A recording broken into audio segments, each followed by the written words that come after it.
ब्रह्मचारिणी महारानी, माँ जगत जननी, आपके सुहाग को आज भारत की भूमि की सभी माताओं को सिंधारा दूज का बहुत बहुत बधाई। माता पार्वती, गणगौर महारानी, ब्रह्मचारिणी महारानी, माँ जगत जननी, आपके सुहाग को अखंड सौभाग्यवती बनाए, यही भगवान से प्रार्थना। चैत्र के महीने की ये सिंधारा दूज है। आज नवरात्रि की चैत्री नवरात्रि में जो दूज होती है इसको सिंधारा दूज कहते हैं। कौन सी दूज कहते हैं? जम के बोलिए। सिंधारा दूज। सिंधारा दूज का मतलब ये होता है कि कल है तीज, जिसको हमारे यहाँ गणगौर तीज कहते हैं। शंकर और पार्वती 16 दिन तक तैयार हुए थे और तैयार होने के बाद शिव और पार्वती शिव महापुराण के यजमान बनकर जा रहे थे। तो कल का दिन है वो। कौन सा दिन है कल का? गणगौर तीज का दिन, कल का दिन। चैत्र के महीने में जो शुक्ल पक्ष की तीज आती है, वो चैत्री नवरात्रि में जो तीज की तिथि होती है, उस दिन शंकर और पार्वती शिव महापुराण के यजमान बनकर कथा सुनने के लिए गए थे। 16 दिन तक पार्वती और शंकर का श्रृंगार होता है। उसमें से आज का दिन सिंधारा दूज का होता है। क्यों सिंधारा दूज कहते हैं? सिंधारा दूज का मतलब क्या है? क्यों हिंदू धर्म में सिंधारा दूज मनाई जाती है? किस लिए? आज पूरे भारत की भूमि पर कई माताएं हाथ में मेहंदियां लगाती हैं, चूड़ियां पहनती हैं, सुंदर चुनरी पहनती हैं, माँ ब्रह्मचारिणी का पूजन करती हैं, माता का आराधना करती हैं। सिंधारा दूज, उसका कारण केवल इतना सा है। सिंधारा दूज का मतलब यह होता है कि चंचुला देवी जब 14 दिन तक शंकर और पार्वती अपने गुफा में से बाहर नहीं निकले शिव महापुराण के यजमान बनने के लिए, तब माता चंचुला देवी ने हाथ जोड़कर मां जगत जननी जगदम्बा को सुंदर वस्त्र, सुंदर चूड़ियां, सुंदर आभूषण माता के चरणों में ले जाकर समर्पित करे थे और कहा, मां इन चूड़ियों को जो मैं दे रही हूं, ये लाल चूड़ी, ये लाल श्रृंगार, ये लाल वस्त्र, जो लाल चूनर जो मैं प्रदान कर रही हूं, मां बस ऐसी कृपा कर दे कि तू इन चूनर को धारण करे और मेरा भी सौभाग्य, मेरा भी सुहाग अमर कर दे। बस इतनी कृपा मेरे ऊपर कर दे। वो सिंधारा दूज का महत्व है, वो सिंधारा दूज का। आज भारत की भूमि की सभी माताओं को सिंधारा दूज का बहुत बहुत बधाई। माता पार्वती, गणगौर महारानी, ब्रह्मचारिणी महारानी, माँ जगत जननी, आपके सुहाग को अखंड सौभाग्यवती बनाए, यही भगवान से प्रार्थना। दिल से बताना, जितनी सौभाग्यवती माताएं होती हैं, ये संक्रांति पर भी 13 चीजें दान करती हैं, 14 चीजें दान करती हैं।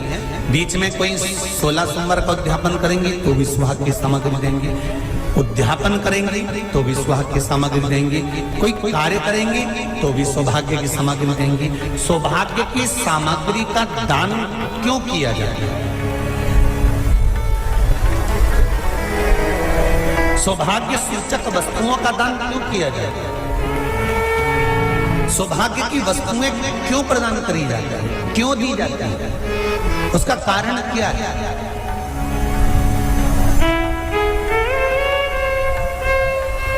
क्यों देते हैं? महाराज, भारत की भूमि की सौभाग्यवती माताओं का एक मन की अभिलाषा रहती है। भारत की भूमि की माताओं की एक अभिलाषा रहती है कि जब उसके प्राण छूटे तो अखंड सौभाग्य धारण करके पति के कंधे पर और पुत्र के कंधे पर शमशान कर।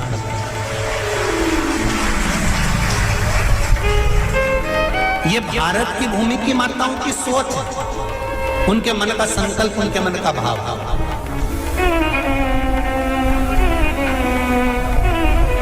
क्यों देते हैं चूड़ी का दान? क्यों देते हैं बिंदी का दान? क्यों देते हैं अखंड सौभाग्य का दान?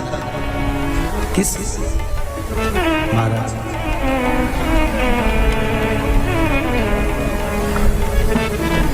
मेरे हाथों में भर भर के चूड़ी रहे, मेरे हाथों में भर भर के चूड़ी, और और मैया कोई कामना,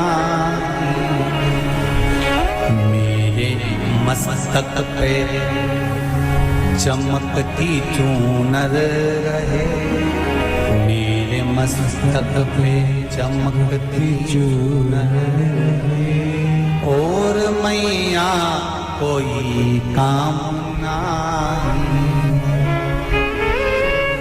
मेरी मांगों में भर भर के सिंदूर रहे, मेरी मांगों में भर भर के सिंदूर रहे, और मैया कोई कामना नहीं, मेरे पाँव में बिछुड़ी का जोड़ा रहे,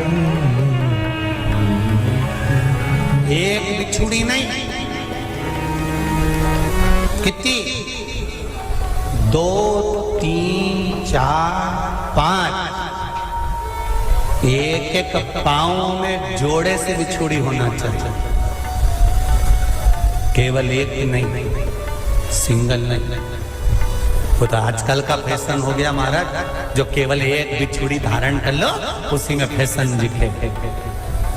शिव महापुराण की कथा कहती है, जब बेटी को विदा करा जाता है और पहली बार बेटी के पांव में जब बिछुड़ी डाली जाती है, तो वो बिछुड़ी भी अलग अलग नहीं होती, उस बिछुड़ी के जोड़ को चेन से एक दूसरे से बंधा हुआ होता।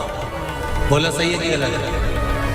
जितने आसपास चैनल पर कथा सुन रहे हैं, जितने फेसबुक पर सुन रहे हैं, यूट्यूब पर सुन रहे हैं, सुन लेना कि मेरे भारत की माताओं का जब पाणी ग्रहण संस्कार किसी बेटी का होता है, उसके पांव में जब पहली बार बिछुड़ा पिनाया जाता है, बिछुड़ी पिनाई जाती है, तो वो बिछुड़ी भी एक दूसरे से बंधी हुई होती है, चेन से बंधी हुई होती है। उसको अलग अलग वाली बिछुड़ी शादी के मंडप में नहीं पिनाई जाती। क्यों? जैसे ये बिछुड़ी एक दूसरे से पांव में बंधी हुई है, तुम्हारी जिंदगी अंतिम श्वास तक ऐसी ही बंधी है, यही वर्णन है। वो तो अब माताओं ने थोड़ा सा फैशन चेंज कर दिया, अब पांव में ज्यादा बिछुड़ी निकलती, गड़ती है, चुभती है, एक बिछुड़ी धारण है। हमारा पर नहीं, बिछुड़ी भी 2 जोड़े से। हमारी माताएं, भारत की भूमि की जो माताएं, ये चूड़ी भी हाथ में पहनती है तो जोड़े से पहनती है। बोलो जैसा सही है कि गलत है? एक अकेली चूड़ी माताएं हाथ में धारण नहीं करती हैं। अगर भारत की भूमि की संस्कारित माताएं हैं और भारत की भूमि की सभ्यता और संस्कृति को जानती है, तो अकेली चूड़ी नहीं, जोड़े की चूड़ी पहनेगी, 2 चूड़ा डालेगी, 4 डालेगी, 12 डालेगी, पर सिंगल नहीं, अकेले। महापुराण की कथा ये कहती है कि पार्वती जी ने और गंगा जी ने जितना सौभाग्य का दान दिया है, उनके बराबर दुनिया का कोई व्यक्ति इतना सौभाग्य का दान नहीं दे सकता, जो माता गंगा और पार्वती दोनों दान दे रहे हैं।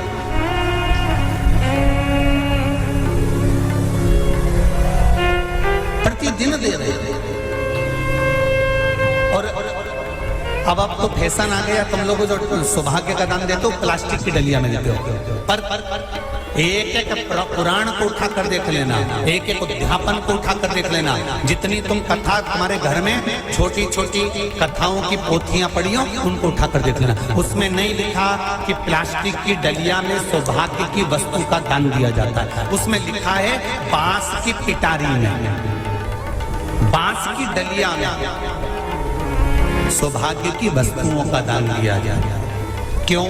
क्योंकि बांस वंश की वृद्धि करता है, बांस सौभाग्य की वृद्धि करता है, और बांस अखंड सौभाग्य। जैसे बांस का पौधा बढ़ते चले जाता है, बढ़ते चले जाता है, उसी तरह बांस की डलिया में जब दान दिया जाता है, बांस की टोकनी में जब दान दिया जाता है, तो ये भाव रखा जाता है कि तुम्हारा सौभाग्य ऐसे ही बढ़ता रहे। पर अब थोड़ा सा फैशन चेंज हो गया, तो प्लास्टिक की डलिया, पर प्लास्टिक की नहीं। बहुत ध्यान देना जरा, शिव महापुराण की कथा चल रही है। संपूर्ण देशवासियों की मेरी माताओं से निवेदन है, मेरे इन भाइयों से निवेदन है, उसको जरा ध्यान से सुनना।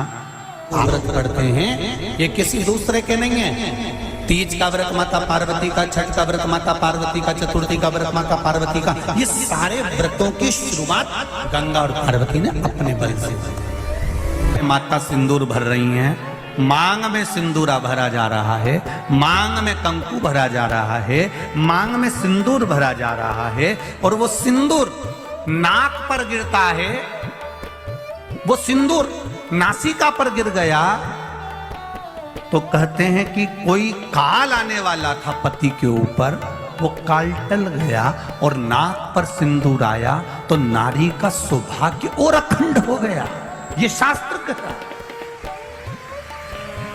और सिंदूर भरते समय वही सिंदूर अगर भूमि पर गिर गया तो, अब देखिए जरा, देवी भागवत को उठाकर पढ़िएगा, वो सिंदूर जो मांग में भरा जा रहा है और नाक पर गिर गया तो शुभ होगा, पति की उम्र बढ़ाएगा, घर में बच्चों का विवाह होने वाला होगा, कोई अच्छी सूचना आने वाली होगी। मांग में भरने वाला सिंदूर नाक पर आकर गिरता है तो कोई सूचना अच्छी मिलने वाली होती है, कोई बंधन कटने वाला होता है, कुछ अच्छा हमारे परिवार में होने वाला होता है, पति की उम्र बढ़ने वाली होती है, कोई रोग आने वाला था वो कट रहा होता है। और वही सिंदूर अगर भूमि पर मांग में भरते समय गिर जाता है तो समझ लो कि कुछ ना कुछ ऐसा काम होने वाला है कि मेरी आंख में आंसू आएंगे, वो निश्चित है,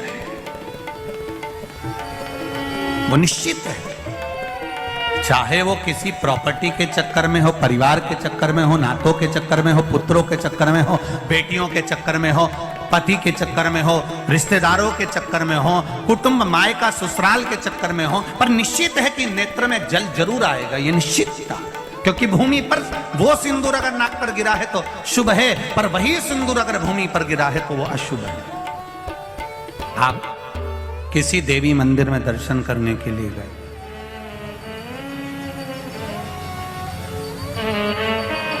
वहां से उन्होंने हनुमान जी के मंदिर का सिंदूर लिया और तुम्हारे माथे पर लगा दिया। समझना जरा कथा को बहुत अच्छे से। उन्होंने हनुमान जी का सिंदूर लिया, तुम्हारे मस्तक पर लगा दिया। अब मस्तक पर आपने अगर सिंदूर लगाया है और हनुमान जी महाराज का या देवी जी का या भगवान का सिंदूर आपके मस्तक पर लग गया है तो वो सिंदूर कम से कम, शास्त्र कहता है 2.5 घंटे तक आपके मस्तक पर रहना चाहिए। कितने घंटे तक रहना चाहिए? जम के बोलो जरा। 2.5 घंटे तक रहना चाहिए। कारण क्या है? भगवान के चरण का अगर कोई कुंकू या सिंदूर हमारे मस्तक पर लगाया गया है, वो 2.5 घंटे तक रहे, उसके बाद उस सिंदूर को किसी नैपकिन, कपड़ा या अन्य चीज से पोंछ देते हैं। पोंछने के बाद वो गलत जगह पर टंग जाता है, लोग उसका गलत हाथ का प्रयोग कर लेते हैं। वो जितनी जगह गलत जगह जाता है उतना दोष हमको लगते चले जाता है। इसलिए उस सिंदूर का क्रम है कि कोई पुष्प है, उस पुष्प से उस सिंदूर को लगा लिया जाता है, कोई पत्ती है उससे सिंदूर को लगा लिया जाता है। उस पुष्प को फिर विसर्जन में, अगर विसर्जन में नहीं रख सकते तो अपने घर में जो गमला होता है जिसमें पौधा लगा होता है, उस पौधे में उसको डाल दिया जाता है, जिससे वो सिंदूर उसमें मिल जाए और हमारे घर में सदा रहे। और हमने कोई टाविल, होटल में ठहरे तो होटल के टाविल से पोंछ दिया, कहीं ठहरे थे तो दीवार से पोंछ दिया, कहीं लगा दिया, उसका दोष है, उसका दोष।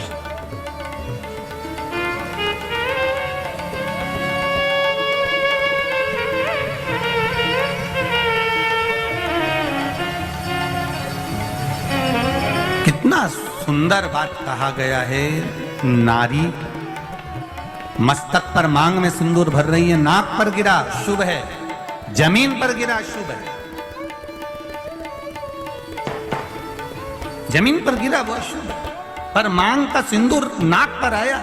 इसलिए आज भी बिहार में, जो लोग राजस्थान में, बिहार में, मारवाड़ में इधर उधर अगर आप लोग जाते होंगे तो जब कई बार आपने देखा होगा, आप जाइए जरा कहीं योग लगे तो दादी रानी सती के मंदिर पर जाइए, या आप कहीं झुंझुन जाइए, कहीं आप बिहार साइड उत्तर प्रदेश साइड में जाएंगे तो माताएं जब मांग भरती है, जब वो छठ की पूजन करती है, कोई बड़ी पूजन करती है तो सिंदूर थोड़ा सा नाक पर लगाकर सिर तक लेकर जाती है। चाहे बंगाल साइड में चले जाओ, चाहे आप यूपी में, चाहे बिहार में चले जाओ, नासिका पर सिंदूर का भाव हो जाता है। क्या मस्तक पर सिंदूरा देखा है, मांग भरी देखी है। ये मांग का जो नियम है, ये यहां से लेकर यहां तक भरने का है, ये कहां से प्रकट हुआ है? इसकी प्रागट्यता केवल मांग में ही क्यों सिंदूरा भरा जाता है उसकी, और मांग भी सीधी भी होती है, किसी की आड़ी टेढ़ी भी होती है, अर्थात उसमें कहीं ना कहीं बल थोड़ा सा रह ही जाता है। ये नाग लक्ष्मी ने जो मांगा था माता लक्ष्मी से कि मेरी मांग का जो सिंदूर है ये अमर हो, उसका भाव प्रकट कर। लक्ष्मी जी बोली अमर करने का तो केवल एक ही तरीका है कि तुम्हारे पति को विरक्ति उत्पन्न होना चाहिए। क्या उत्पन्न होना चाहिए? विरक्ति। अब पत्नी कहे अभी तो विवाह हुआ और क्यों विरक्ति उत्पन्न कर दो, विरक्ति उत्पन्न करना है। हाँ, कैसी विरक्ति? आप में से मोह हटे, परिवार में से मोह हटे, और जब परिवार में से आप में से मोह हटेगा, आप में से परिवार में से मोह हटेगा, जब मोह हट जाएगा तो तुम्हारा पति नारायण की सेवा में लग जाएगा। नारायण की सेवा में लग गया, जो भगवान की सेवा में लग गया वो अमर हो गया। भले आप देखना, फिर वही वाली बात आ गई, एक होता है व्यक्ति, एक होता है व्यक्तित्ववान। दो होते हैं। कौन कौन होते हैं? एक व्यक्ति, एक व्यक्तित्ववान। एक व्यक्ति होता है और एक व्यक्तित्ववान होता है। व्यक्ति मरता है, उसको कोई याद नहीं करता, 13 दिन के बाद सब भूल जाता है। पर व्यक्तित्ववान जब मरता है उसको सब याद करते हैं कि व्यक्तित्ववान व्यक्ति मर गया। भजन करने वाला, नाम जाप करने वाला, नाम स्मरण करने वाला, नाम कीर्तन करने वाला, भगवत भक्ति में डूबने वाला, ये मर गया। तो भगवान की भक्ति में जो डूब गया वो अमर ही तो हो गया। स्त्री को हल्के में ले लेना, पर उसके मांग के सिंदूर को हल्के में मत लेना। उसके मांग के सिंदूर में वो बल होता। महाराज, जब स्त्री हाथ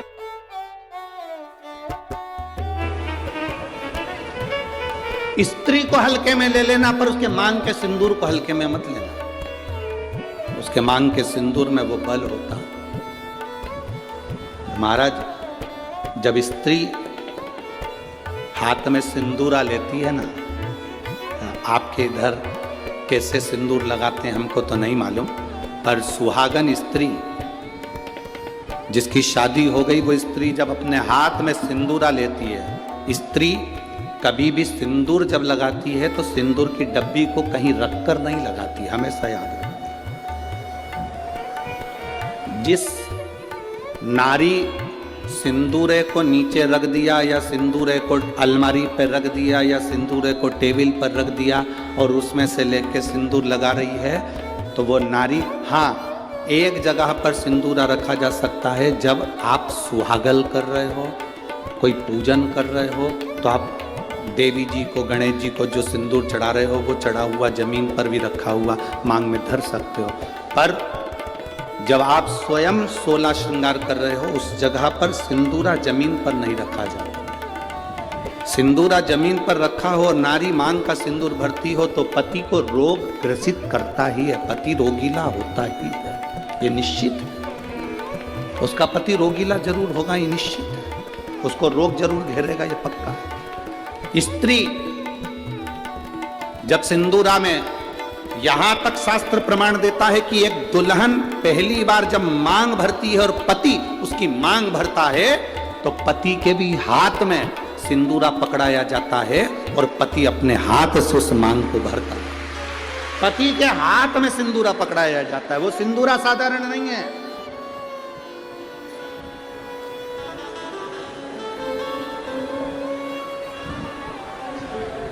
आप में से कोई ऐसी आलसन हो सकती हैं, कोई ना कोई ऐसे आलसी हो सकते हैं कि ड्रॉज खोली, उसमें रखा था, उसी में से निकाल के और भर ली और उसी में रख दिया। ऐसी कहीं कहीं की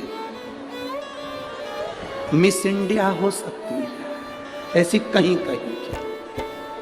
पर मेरा विश्वास कहता है भिंड जिले की तो नहीं कह सकता कि ऐसी होगी। भिंड जिले की जितनी होंगी हाथ में सिंदूरा लेकर सिर पर मांग भरने वाली ही।